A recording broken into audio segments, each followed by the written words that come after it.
Today I'm going to talk about choosing a breeder. So you know that you want a reptile, but you need to decide where you're going to get the reptile from. Are you going to get it from a pet store, a breeder? Are you going to adopt one from a rescue? Or are you going to get one off of a morph market? We'll talk about that today. You're watching Midwest Lizard Mom.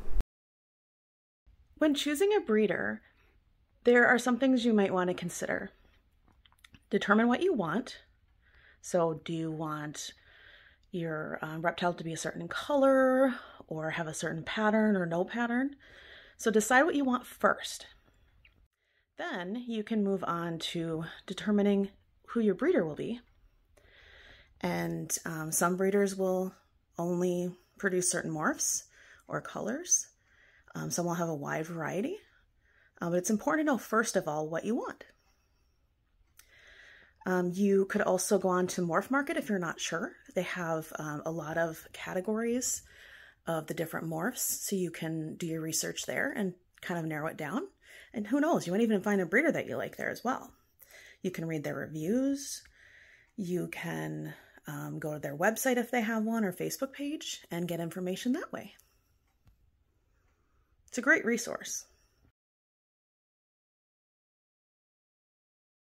When you're choosing a breeder, you'll want to make sure that you choose an ethical breeder. That's in my opinion. So ethical, what I mean is, are they breeding certain morphs that are problematic? You probably want to stay away from them because there are certain health issues that can arise. And it's not good to promote that, even if you're not getting that morph. Again, this is just my opinion. But there are certain morphs, for example, silk bearded dragons, silkies, they don't have scales. They're fully silk.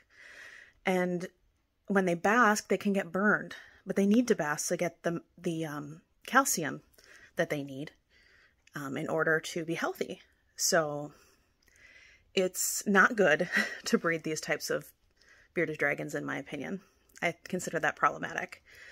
There are also certain morphs of other types of animals. So definitely do your research when you're trying to decide what you want and look into if that could be a problematic morph.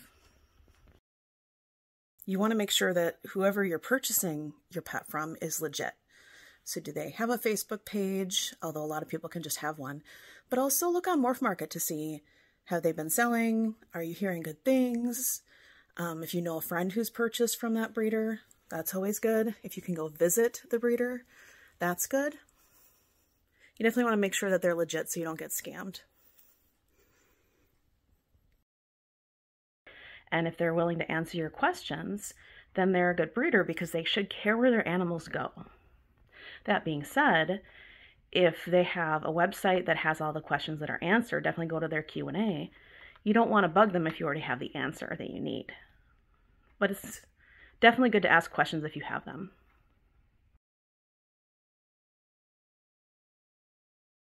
Look at the care that they're providing to their dragon. Are they feeding them good food? I saw a person who was feeding their bearded dragons corn, and I couldn't believe how many people really wanted to buy a dragon from them. They should not be eating corn. That is not a good food choice.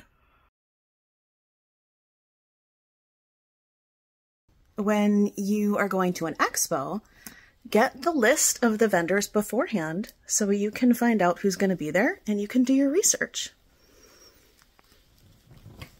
But if you're buying at the expo, you know that they will be legit. So look for a healthy animal. And if you see an animal that you really like that you want to get and they're at the expo, well then, you know. A helpful tip when going to an expo, CB means captive bred, WC means wild caught.